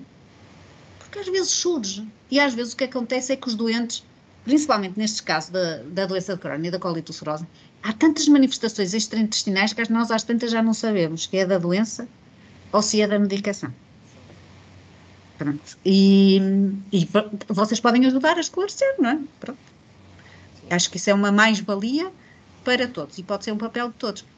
Sim, e é um papel importante de todos. Pronto, exatamente. E o que eu acredito no futuro, e acho que já está a ser pensado assim, por exemplo, que os doentes acabem por ter uma consulta com o farmacêutico também. Pode não ser o formato de consulta presencial, podemos falar de uma consulta virtual, seja o que for, mas também acho que é bom, até para, se calhar, a valorização do próprio medicamento, não é? Porque tem ali uma componente, não é? Ali está dedicado, ali já se calhar não vamos estar tão preocupados com a doença e tal, mas vamos estar preocupados com o medicamento. E então, tem-se sentido bem com o medicamento? Como é que está a tomá-lo, por exemplo? É outra questão. Muitas vezes nós assumimos que o doente sabe tomar um medicamento. Às vezes o doente não sabe. Pois, essa é a questão. Às vezes, por exemplo, naqueles subcutâneos que eles tomam em casa, o que nós separamos é que, ao fim de tomarem 1 ano ou 2 anos, eles já tomam aquilo, percebe? Sem sentido do que é que estão a fazer. E às vezes é bom, eu digo muitas vezes isso aos enfermeiros, tentem pelo menos uma vez por ano chamar o doente a tomar presencialmente com você. Não é porque o doente não saiba, é porque o doente às vezes começa a tomar com leveza aquele ato e pode realmente não estar a tomar, por exemplo, a medicação na sua totalidade. Estão a perceber? E é um bocadinho essas questões. Pronto, e depois às vezes, por exemplo, há outras questões que eu acho que o farmacêutico pode ser aqui um alívio no circuito hospitalar, não é? Por exemplo, quando às vezes surge algum problema ao doente, não é? Por exemplo, nós, como doentes imunodeprimidos, muitas vezes, sei lá, estamos constipados ou temos qualquer infecção e não sabemos se podemos fazer a medicação ou não. E, por exemplo, vocês podem ajudar o doente nisso e pode dizer, olha, realmente com essa sintomatologia, olha, por que não adiarmos a toma 1 semana, ou por que não visitar o seu médico, fazer as análises e ver se está tudo bem, não é? Porque às vezes é isso, repare, imagino, se estiver com Covid-19, eu não tomo a minha medicação. Eu falo para o meu médico e digo, olha, estou com Covid, porque geralmente é por SMS, olha, estou com Covid, e ele disse, pronto, havia, toma, 2 semanas ou 1 mês, não, ao princípio todos tinham um bocadinho mais de medo, era mais tempo, agora geralmente é menos, pronto. Mas só para vos explicar que estas pequenas coisas, e muitas vezes as pessoas não se dão conta, não é? Outro tipo de infecções, às vezes uma dor na garganta, por exemplo, pode ser uma infecção, não é? Pronto, e com estes medicamentos às vezes temos que adiar a toma e pronto, e só quando tiverem condições de tomar. E eu acho que vocês podem ser um parceiro essencial para também ajudar aqui o doente a tomar estas decisões. É grave ou não é, posso ou não. Pronto. Estamos aqui a falar de um tema que é basicamente a segurança do utente. Sim, já estamos a entrar muito na segurança do doente. Que é a segurança do utente e cá está a importância de também, agora vamos fazer um bocadinho de autopromoção, a associação está a promover agora uma formação exatamente sobre esse tema, que é a segurança do utente em farmácia comunitária, que vai decorrer durante o mês de outubro e a qual eu convido a todos os farmacêuticos que estão aqui a assistir que analisem o conteúdo da mesma e inscreverem-se a participar, porque cá está. É um ponto fulcral da atividade do farmacêutico e que é extremamente importante para os doentes e para as pessoas que vivem com a doença, para que nós também lhes possamos transmitir a eles os cuidados que devem ter com a sua medicação. Portanto, é algo que nós farmacêuticos também não nos podemos nunca cansar de promover, estimular e partilhar com as pessoas esta necessidade, que mais uma vez é a literacia sobre a sua saúde e sobre as suas terapêuticas. Eu queria aproveitar para dar aqui a possibilidade à Lúcia Maia, que agora levantou a mão, para colocar aqui a pergunta e se calhar esclarecer aqui um pouco mais. Lúcia, por favor. Olá, boa noite. Olá, boa noite. Ao contrário, se calhar, da maioria dos colegas, eu não sou farmacêutica comunitária, sou farmacêutica hospitalar. E, portanto, tenho algumas coisinhas para falar consigo, doutora Ana, porque relativamente à farmácia hospitalar e ao papel de farmacêutica hospitalar, há questões mesmo a ser bem são pertinentes as que colocou, mas não são de todo verdade. Eu já trabalho há 20 anos num hospital, num dos maiores do país, em que somos um dos maiores centros que trata doentes de Crohn e de colite ulcerosa. Portanto, eu conheço todas as terapêuticas biológicas que existem, as não biológicas, as novas que são as mais inovadoras, até a nível de comprimidos, e essas sim até têm alguns têm vindo, os inibidores da JAK têm vindo com várias recomendações do Infarmed e da EMA contra a sua utilização e, portanto, há aqui um papel que não nos podemos esquecer. Os farmacêuticos hospitalares, relativamente aos farmacêuticos comunitários, nós temos um contacto privilegiado com o médico e temos também acesso ao processo clínico. Portanto, o doente, quando fala connosco, nós podemos sempre acreditar no que o doente nos diz. Mas, se nós formos discretamente ao processo clínico, nós também vemos se o doente foi internado, se o doente teve uma crise, se o doente... Ainda há pouco tempo aconteceu-nos isso. Eu tinha uma doente, a quem tinha sido dispensado um subcutâneo numa segunda-feira e a doente dá entrada de urgência na quarta e entra no internamento para fazer outro biológico em perfusão no internamento na quinta. Eu achei aquilo tudo muito estranho e estive a pesquisar. E, efetivamente, tinha sido o médico dela que encaminhou para a urgência, porque estava com uma crise, e liguei-lhe, doutor, desculpe, o que é que se passa com esta doente? Porque ela levantou o subcutâneo. E aqui o que se passa é, nós temos que perceber se podemos alterar de classe rapidamente e se a doente efetivamente fez a administração. Porque estas coisas de proximidade, tem que haver também uma proximidade muito grande entre farmacêutico comunitário e farmacêutico hospitalar, porque há um que vai ter a informação mais privilegiada do que o outro. E nós conseguimos apanhar muitas vezes se os doentes também são aderentes ou não à terapêutica. Nós, por exemplo, num doente que faz biológicos de subcutâneos, temos no nosso hospital uma consulta de enfermagem em que o doente só está apto a fazer subcutâneo se a enfermeira vir que está apto e de X em X tempo tem que lá ir. Porque isso não acontece só na doença Crohn, acontece na artrite, na espondilite, cada vez mais nas doenças autoimunes, ou do tipo 1 ou do tipo 2, que muitas vezes até o problema das doenças inflamatórias, nomeadamente da doença de Crohn e da colite, não só são as espondilites nem a artrite reumatoide, mas sim psoríase e artrites psoriáticas e até dermatite atópica. Os doentes até chegam a ter outra parte componente de dermatologia. E até acabam por fazer algumas terapêuticas biológicas também a nível do hospital-dia. E nós, quando os doentes fazem a nível do hospital-dia, nós vemos pelas sessões se os doentes efetivamente fizeram e tentamos perceber se o estão a fazer de forma correta e tentamos explorar porque é que faltaram, porque é que estão a alterar, se esta alteração do esquema é consciente, foi porque efetivamente partilhou informação com o médico ou simplesmente, eu compreendo que as pessoas trabalhem, ou simplesmente porque, pronto, não me dava muito mais jeito e, portanto, eu faço a toma em vez de fazer na 8ª semana, eu faço na 7ª. Não tem mal. E depois faço sempre na 7ª. Nós estamos a alterar o esquema terapêutico e, evidentemente, podendo correr o risco de termos que alterar a defesa terapêutica. E as terapêuticas biológicas endovenosas nos hospitais são extraordinariamente caras. E há terapêuticas com maior frequência e, às vezes, tem que se importar a frequência por causa exatamente dos doentes não serem cumpridores. E, tal como disse muito bem, eles nem sabem se estão a fazer infliximab, estequinumab, nem velas, não sabem o que estão a fazer. Acredito que um médico, que eu sei perfeitamente que ele vê à volta de 1000 doentes, que dentro dos 1000 doentes há muitos deles que não sabem o que eles estão a fazer. Só sabem que vão ao hospital-dia, no dia tal, fazer o seu medicamento injetado. Portanto, eu tenho que haver uma sinergia, não podemos aqui isolar a farmácia hospitalar como aquela que tem que dispensar os medicamentos e empurrá-los todos para a comunidade. Temos que pensar, temos que trabalhar em rede. E rede é médicos, enfermeiros, farmacêuticos hospitalares e farmacêuticos comunitários. Caso contrário, o doente não vai tirar mais-valia disso.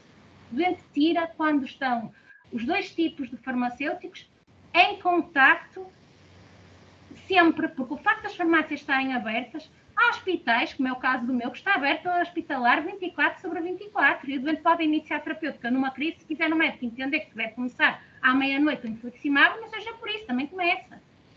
Portanto, essas coisas para nós, a nível das necessidades dos doentes e de que é muito importante o papel de farmacêutico comunitário, sem dúvida, o papel dos meus colegas é preponderante, mas não podemos colocar o farmacêutico hospitalar como a conversa sem querer colocou tipo a um canto.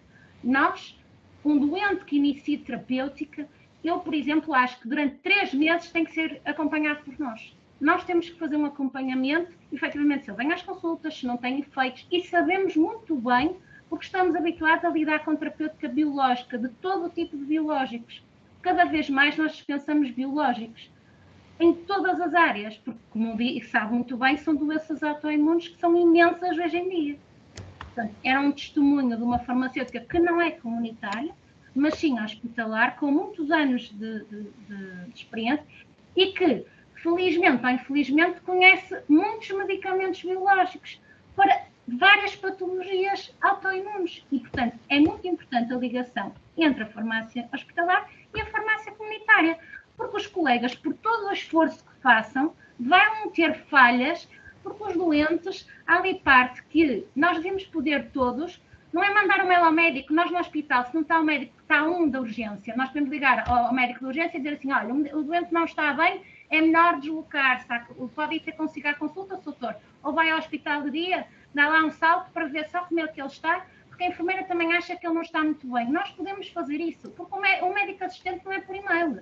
O médico assistente é nós pegarmos pelos telemóveis de serviço e ligarmos imediatamente para tentar, e se ele não está, alguém há de estar, que existe uma escala de urgência.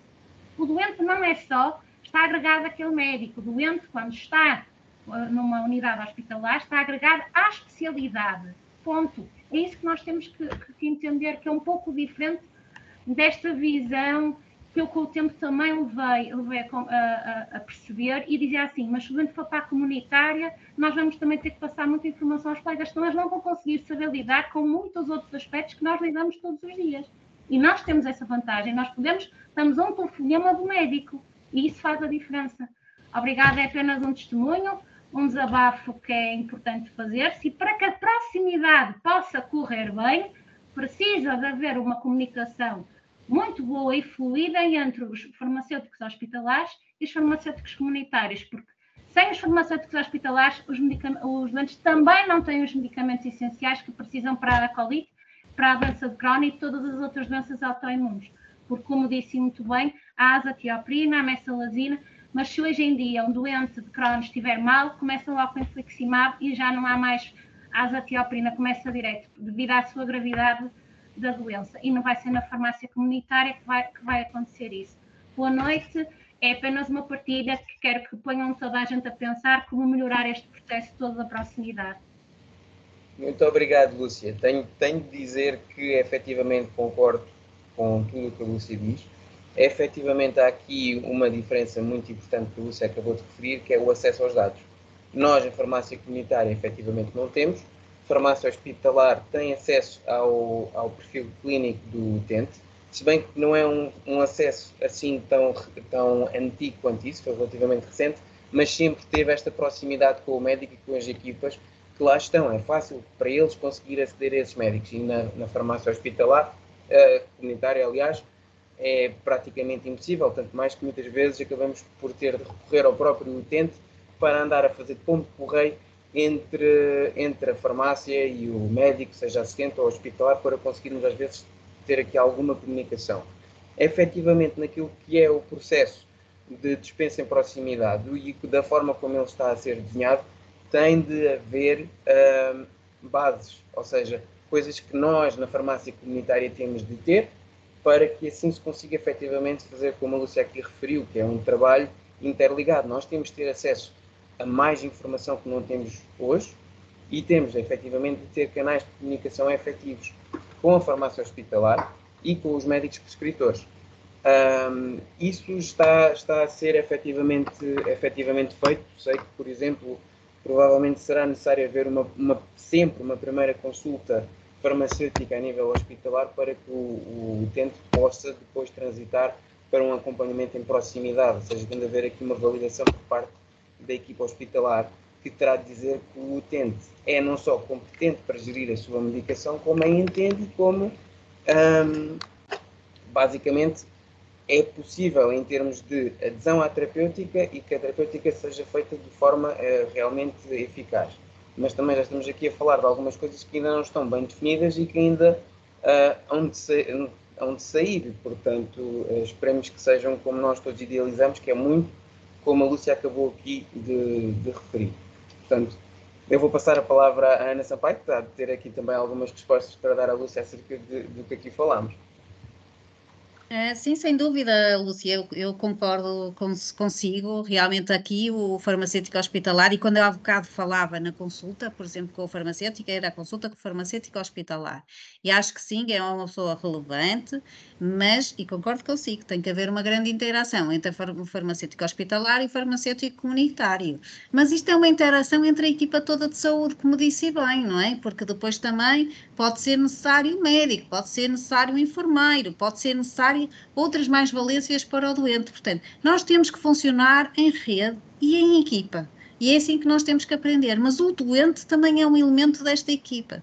E, portanto, tem que ser também ele próprio aqui, muitas vezes, até pode ser ele a despoletar, não é? Pode ser ele a vir falar com vocês, pode ser ele a interagir, que não se está a sentir bem. Portanto, tudo nós temos que funcionar em rede. E essa questão tem que estar assegurada. Portanto, se depois tem que haver uma interação grande, claro, sem dúvida, entre farmacêutico comunitário, entre farmacêutico hospitalar, entre o médico, o enfermeiro, o hospital de dia, todos estes elementos são essenciais. Vocês pensem que para um doente, o doente mesmo pensar, por exemplo, toda esta gestão é algo complexo. Se é um doente que já está há alguns anos com a doença, ele já percebe como é que isto funciona. Se é um doente, como disse a Lúcia, não é que logo começa como um medicamento biológico, por exemplo, como estava a referir, e bem, parece-me muito bem, e eu também tive esse acompanhamento, que ele os primeiros 3 meses, ou os primeiros 3 ou 4 tomas, tem que fazer na presença da enfermeira e que tenha uma questão mais de proximidade aí. Mas depois, claro, permitir que o doente tenha os seus horários de trabalho e, portanto, às vezes não consegue ir à farmácia do hospital. Não é porque ele não queira fazer, é porque realmente isso impacta na sua vida. Mas os primeiros meses concordo consigo. E eu própria fui à enfermeira fazer os ensinamentos e conheço muita gente que os vai fazer. Pronto, mas depois também conheço algumas equipas que têm isso, porque também preciso dizer, alguma relutância em libertar o doente. E conheço alguns doentes a fazer subcutâneos e que continuam a ir ao hospital de dia a fazer subcutâneos, que também acho que há um momento que se tem que dar a autonomia ao doente, porque a vantagem do subcutâneo é ele poder fazer em casa. Claro que se o doente quer fazê-lo no hospital de dia, tudo bem, não vejo problema nenhum. Mas temos que equacionar, não é? Que depois de um tempo de aprendizagem, que pode ser consensual e podemos determinar mais ou menos qual será esse tempo, então depois se o doente estiver autónomo, ele próprio cuidar da sua própria saúde. Mas eu estou plenamente de acordo. O doente não é do médico, o doente é do centro hospitalar, aliás, agora se calhar até vai ser do OLS, pronto, nem vai ser centro hospitalar, não é? Vamos ter aqui algo mais alargado, mas pronto, neste momento o doente é do centro hospitalar, portanto, se o seu médico não tiver, tem que haver um médico disponível para responder, e sim, o farmacêutico hospitalar terá que ter ligação com o farmacêutico comunitário, caso haja essa necessidade para o doente. Nós temos que trabalhar todos para o bem do doente. E o cliente, é o que eu há bocado dizia, por muito frio que isto pareça, o cliente na área da saúde é o doente, ou é a pessoa, não é? O utente, às vezes, não todos somos doentes, aqui são, colite ulcerosa e doença de Crohn são doentes. Pronto, e é para ele que nós temos que nos envolver, que perceber como é que as equipas funcionam, as dinâmicas funcionam. Eu acho que na saúde nós temos muita rigidez, muitas vezes, há muita rigidez entre os vários serviços, muita rigidez entre as várias especialidades médicas, entre as várias profissionais de saúde. O doente sente muito isso. Para nós é complicado perceber porque é que uns fazem uma coisa, porque é que outros fazem outra, porque é que alguém diz assim, olha, eu não posso fazer isso. E o doente não percebe porque é que não pode. Porque o doente não percebe quais são as funções. Claro que depois vão explicando, a pessoa vai se adaptando, vai percebendo. Mas o que é que o doente quer? O doente quer que lhe resolvam o problema. Essa é que é a questão. Agora, quem é que vai resolver? Isso para ele não é relevante. Ele quer é resolver. Portanto, todas as pessoas que possam contribuir para a resolução do problema do doente são bem-vindas. E são sempre um valor acrescentado para o doente. Isso é o que nós temos que pensar, como é que realmente aquele doente sai com o problema resolvido e sai com maior qualidade de vida e, como o Bruno dizia muito bem, em mais segurança. Pronto, que é isso também, que é um dever, muitas vezes, e por isso é que eu porque falamos aqui já das reações adversas, já falamos sobre a questão de saber se o doente está a tomar ou não. Concordo contigo, Lúcia, há muitos doentes que muitas vezes podem falhar tomas, mas é preciso explicar. Por exemplo, explicar ao doente porque é que ele está a fazer de 8 em 8 semanas e não são de 7 em 7, como dizia. E porque é que não se explica isso ao doente. O doente tem que estar envolvido em todas estas decisões e nós temos que encarar o doente como a saúde e a gestão da sua saúde é do doente. Vocês podem ser elementos cruciais para ajudar a gerir esta doença, mas quem tem que a gerir é o doente. Vocês disso não tenham dúvida nenhuma, se a pessoa tiver capacidades, tem que ser ela a gerir a sua doença, não é? Ela é que tem os sintomas, ela é que sabe se está pior, se está melhor. Ela é que sabe qual é o momento em que tem que recorrer. Claro que vocês todos podem estar atentos, não é? Vários intervenientes na saúde do doente, vários profissionais de saúde, estarem atentos.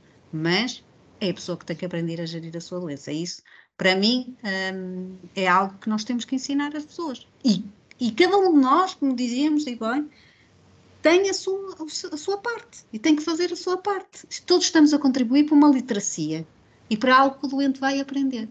E, portanto, acho que todos nós, na cadeia, somos uma mais-valia. Há cadeias mais extensas, há cadeias mais curtas, portanto, há mais intervenientes ou menos, e tem que ser tudo gerido. Mas gerido entendendo-se que o que nós estamos aqui a fazer é contribuir para o bem-estar do doente e para lhe dar maior qualidade de vida com segurança. Então é para isso que vamos trabalhar. Temos de trabalhar para a confiança do doente em todos os profissionais com quem lida. Porque ele tem que ter. Porque assim, ele pode, e acontece muitas vezes, se a decisão do doente é antecipar tomas, nem às vezes nem comunica ao médico porque é que faz. Temos que ser nós a questionar porquê. Porque ele, se calhar, eu vejo isso imensas vezes, trabalho diretamente com o hospital de dia, às vezes o doente tem consulta 2 vezes, 1 vez por ano, portanto tem. Como são tantos doentes para ser vistos, se nós não ajudarmos, nós e a equipa de enfermagem sobretudo, e nós depois é que damos o suporte global ao médico, há muitos doentes que ficam perdidos na rede. Como diz muito bem a doutora Ana, eles é que são responsáveis por gerir a doença, só que muitas vezes fazem o contrário, põem em nós a gestão da doença deles. E isso é que está incorreto.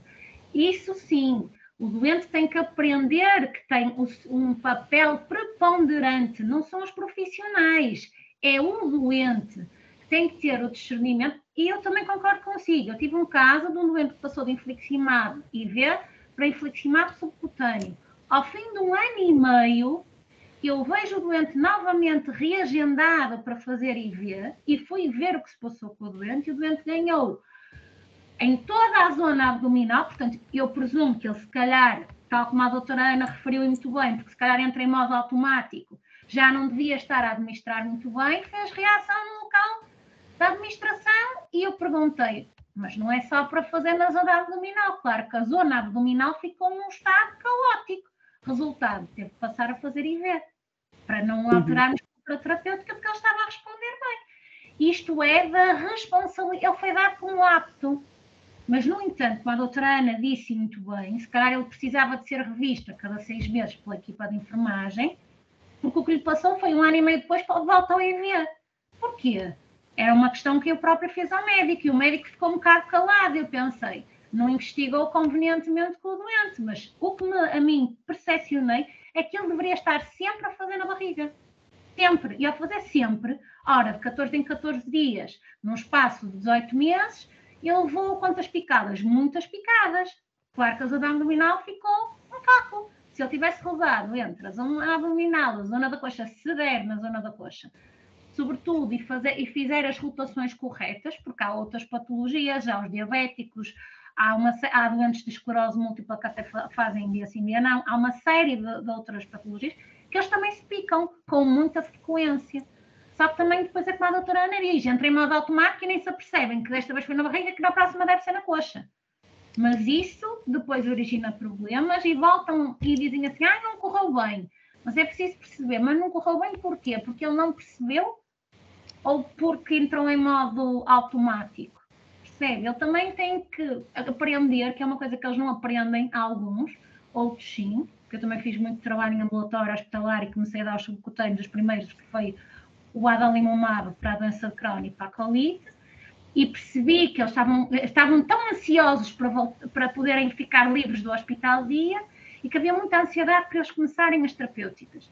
Tudo bem, mas é preciso que eu sentia que os doentes não estavam preparados para gerir sozinhos, que eles estavam muito habituados e agarrados aos senhores enfermeiros do hospital-dia, porque havia ali uma relação de confiança muito grande. E às vezes é aí que nós temos que começar lentamente a transmitir-lhes, ok, tem que haver, olha, agora para ser mais autónomo vamos passar para aqui. Sente-se confortável? Ok, tudo bem, não se sente, mas está na hora de começar a dar o seu próximo passo, porque vai viver toda a sua vida com isto. Muitas vezes são as pessoas que há um momento na vida delas, acontece uma situação crítica, familiar ou assim, aquilo dá-lhes uma mudança, como a gente costuma dizer na brincadeira, do chip, e que despoleta este tipo de situações todas. E isso faz parte, é transversal às doenças crónicas todas. Portanto, eu acho que a base de tudo é a relação da confiança com todos os profissionais, porque basta neste elo da cadeia detectar que depois nós conseguimos resgatar esse doente. E é isso que nós queremos fazer, resgatar-lhe e, como a doutora Ana bem disse, dar-lhe a qualidade de vida a que ele tem direito, porque vai viver tantos anos como uma pessoa saudável, que é o que tem acontecido com a inovação terapêutica toda. Portanto, é tornar estas doenças o mais crónicas possíveis e dar-lhes qualidade de vida para que eles vivam muitos anos do ponto de vista mais saudável que eles conseguirem. Mas acho que também temos que pôr as coisas ao contrário, eles às vezes também não querem, portanto tem que ser um bocadinho as duas coisas. Isso provavelmente partirá da necessidade de fazer aqui, se calhar, um acompanhamento mais próximo dessas pessoas, com um ensinamento mais personalizado, digamos assim. E se calhar os farmacêuticos poderão ter aqui um papel. Eu não digo os hospitalares, tendo em conta também que sabemos perfeitamente que não é fácil em termos de disponibilidade e tendo em conta os recursos humanos limitados que existem, mas talvez a nível da comunitária ou mesmo a nível da comunidade e não necessariamente a farmácia comunitária, que já termos um papel talvez um pouco mais independente, de termos aqui uma maior proximidade com o que são os doentes crónicos, a ajudá-los nas suas terapêuticas, nas questões que podem vir a ter, mas obviamente que é também como a Lúcia diz, isto tem de haver aqui um garante de comunicação entre todos os elementos. Espero sinceramente que isso esteja para breve, porque efetivamente é uma luta que nós já temos todos há muito tempo, que é o acesso aos dados em saúde das pessoas. Mas também foi falado aqui, e isto também é importante, o acesso aos dados permitiria perceber isto, a questão da não adesão à terapêutica, ou seja, as pessoas podem levantar a medicação, podem não administrar, ou podem, por uma questão às vezes de comodidade, outras vezes para evitar efeitos secundários, estar a saltar tomas, evitar essas coisas. Isto é uma realidade que acontece muito com estes doentes da doença inflamatória intestinal, Ana? Infelizmente não são muitos, mas acontece. Pronto, acontece a alguns doentes, casos que disse, doentes que levantam a medicação e não a tomam. Acontece doentes que não sabem transportar a medicação, porque esta medicação também, muita dela é uma medicação em frio e, portanto, deve ser transportada em condições, não é? Portanto, devem levar o acondicionamento, uma lancheira térmica, não é? Ou aquelas lancheiras como um acumulador, por exemplo, não é? Para garantir o frio. Pronto, há aqui algumas questões, e às vezes há questões de, como dizia a Lucy bem, de não perceberem qual é a necessidade desta rotatividade. Ou seja, o que é que eu às vezes digo? Quando se tem que explicar uma coisa ao doente, tem que se explicar o porquê. É quase como às crianças, não é? As crianças, por exemplo, quando têm 5 anos de idade, têm mais lata, não é? E porquê? E porquê? E porquê? E os pais às tantas dizem assim, olha, porque eu digo que é assim, pronto, não é? Os pais perdem um bocado. Mas a nossa razão é um bocadinho essa. Nós, como seres humanos, queremos saber o porquê. E se nos disserem assim, olha, por exemplo, tem que ser rotativo, porque pode haver uma sobrecarga nessa zona da pele e, portanto, pode gerar uma irritação. A pessoa percebe e, se calhar, até vai passar a tomar conta na sua agenda, não é? Seja ela o telemóvel ou a agenda de... Olha, foi na barriga, lado direito, barriga, lado esquerdo. Foi na coxa direita, foi na coxa esquerda, não é? Pronto. E às vezes dar estas dicas. E outras simples, olha, estou-me a lembrar. Havia muitos de doentes que me diziam que se esqueciam de tomar a medicação. Esta medicação, às vezes, quinzenal, ou mensal, ou de 8 em 8 semanas, com um período mais alargado, pronto. O doente até às vezes nem se esquece tanto, mas a diária muitas vezes esquece. E havia doentes que me perguntavam, como é que eu faço? E, por exemplo, é uma ótima dica dizer-lhes, olha, põe ao lado da escova de dentes, não é? Pronto, se ela puder estar na casa de banho. A pessoa que vai lavar os dentes, vê lá a medicação, toma um comprimido. Ou então, imagino que às vezes ensinamos as pessoas, olha, põe ao pé do candeeiro, à noite, como é que é o seu processo? Senta-se na cama e acende a luz do candeeiro, ponha. Eu, por exemplo, tenho pendurado a pílula, pronto, as meninas quase todas tomam uma pílula, né? Eu também tomo uma pílula, tenho-a pendurada no candeeiro da mesinha cabeceira, por isso é quando acendo a luz, lembro-me logo que tenho que tomar a pílula. E diz assim, se calhar quer dizer uma coisa ridícula andar a explicar isso. Não é ridículo, é ajudar. Isto é uma ajuda para as pessoas não se esquecerem, não é? E nós temos que arranjar, porque assim, é muito bom que o doente se esqueça que tem a doença, desculpem a dizer-vos isto, mas é ótimo. É porque ele, finalmente, a medicação está a atuar e ele já tem outras coisas na vida para fazer. Nós não queremos que um doente pense que é doente todos os dias. Não, nem todas as horas. Eu quero que o doente se lembre que tem que tomar a medicação, ponto. E que tem as suas consultas, ponto. E que tem que fazer, não é? E que gerir e que se sentir pior, reportar e tal. Mas eu não quero que ele se lembre. Porque eu quero que ele viva, eu quero que ele sonhe, eu quero que ele trabalhe, eu quero que ele tenha filhos, quero que ele brinque com eles, quero que ele vá jantar fora com os amigos, quero que ele, se quiser, vá beber um copo. Percebe? Não precisa ser com álcool, pronto. Mas também se tolerar álcool não há problema. Mas, estão a perceber, nós queremos que estas pessoas, o impacto de ter uma doença destas, com 15 ou 25 anos, é um impacto muito grande. Nós temos adolescentes que não sabem como é que vão gerir este conjunto de emoções e de real. Agora tenho uma doença, e como é que eu vou explicar isto? E, portanto, há aqui muitas vezes, e por exemplo, nós temos consultas de psicologia por causa disto, é essencial, porque muitas vezes, numa fase de diagnóstico destas pessoas, haver um psicólogo que os ajude a entenderem. Porque às vezes a pergunta é, porquê é que foi a mim e não foi ao outro? Porquê é que sou eu que tenho esta doença? Não é? Agora o que é que vai ser a minha vida daqui para a frente? E agora vou andar aqui a correr sempre casas de banho? E, por exemplo, há muita gente que vive com a preocupação da localização da casa de banho. Não é? Porque tem doença de Crohn ou colite ulcerosa, vive preocupada. Mas uma grávida, se estiver nos últimos estadios do mês, também anda à procura das casas de banho, também quer saber onde é que elas estão. Não é? Pronto, e o que nós temos que dar aos doentes é um bocadinho, estas mnemónicas, como é que eles fazem? Vai a um espaço, quer saber, muito bem, vai de férias, vai fazer um percurso, por exemplo, olha, se calhar em vez de ir de caminhonete, olha, vá de comboio, porque cá tem uma casa de banho sempre acessível, porque às vezes as caminhonetas, por exemplo, há mais dificuldade, não é? Ou então tente-se informar se a casa de banho vai ter a casa de banho disponível.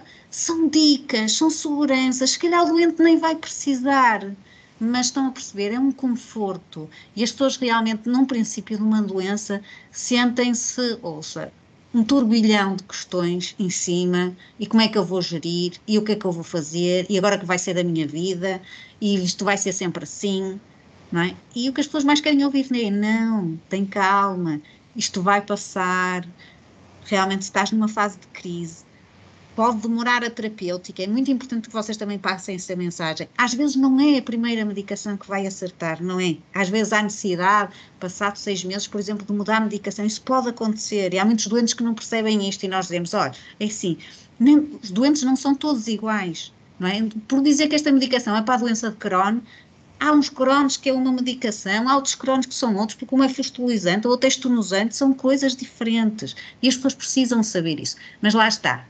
Mas alguém tem que lhes explicar, o doente não nasce ensinado, não é? E, portanto, se todos nós contribuímos para a literacia em saúde, e se todos nós vamos fazendo o nosso papel e trabalharmos em rede, eu acho que o doente vai se sentir mais acompanhado. E é isto que nós queremos, doentes acompanhados, seguros, com qualidade de vida, com farmacêuticos hospitalares a conversar com farmacêuticos comunitários, a conversar com médicos, a conversar com enfermeiros, portanto, todos os profissionais em rede, ali a rede, no fundo, uma rede de segurança, construir uma rede de segurança para o doente. É isso que eu acho que é essencial, que cada vez mais os cuidados de saúde funcionem nesse sistema. E de confiança, como dizia a Lúcia muito bem, é preciso confiar nos profissionais de saúde. Mas atenção, é preciso que os profissionais de saúde também deem indicações de confiança às pessoas, porque a confiança também se transmite, não é? E transmite-se muito com estas questões. Uma informação correta, atempada, que o doente entenda. Porque às vezes os doentes não são todos iguais e nós não podemos passar a mensagem como eles fossem, porque eles não são. É isso mesmo. Muito obrigado, Ana. E de repente já são 11 da noite. Eu vou aqui aproveitar para vos convidar, se tiverem mais alguma questão para colocarem agora, tendo em conta também o adiantado da hora, já não vamos estar aqui muito mais tempo. Não sei se mais alguém quer aproveitar este momento para fazer mais alguma pergunta, porque daqui a pouco vou convidar a Ana a fazer aqui o encerramento. Eu aproveito também para anunciar que já temos uma próxima sessão do farmacêutico e o doente, e a Ana já falou inclusivamente sobre quem é que nós vamos ter aqui da próxima vez. Vamos fazer uma sessão com a plataforma Saúde em Diálogo. Posso aproveitar para partilhar com vocês, sim, já em antemão, aqui o cartaz. Espero que estejam a ver. Portanto, vai ser no dia 25 de outubro, vai ser no mesmo horário, às 21h30, e vamos contar com a participação de Maria do Rosário Zinco dos Reis, que é a presidente da plataforma Saúde em Diálogo. Portanto, marquem na agenda, se tiverem interesse, de certeza que será uma conversa muito interessante para falarmos aqui de as associações do doente e o papel que nós farmacêuticos podemos ter aqui nesta questão dos doentes crónicos e a nossa relação com as associações de doentes, não só apenas a doença em si, os doentes em si, mas também aquilo que é o papel das associações, como a Ana também já transmitiu aqui, e bem, é muito importante nós sabermos que elas existem para referenciarmos as pessoas a elas e assim as pessoas poderem ser ajudadas por estes mecanismos e toda esta organização que as associações já têm e ajudam a facilitar aqui a vida das pessoas que vivem com doença.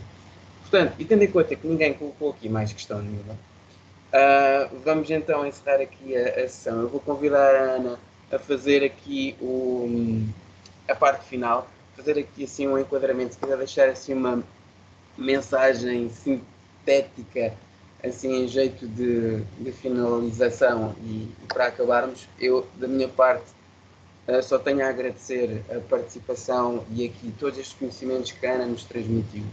Foi muito bom, Ana. Mais uma vez, muito obrigado pela disponibilidade por ter aceito este nosso convite. Da minha parte e da Associação Portuguesa de Farmacêuticos para a Comunidade, muito obrigado. E Ana, por favor, encerre. Obrigado.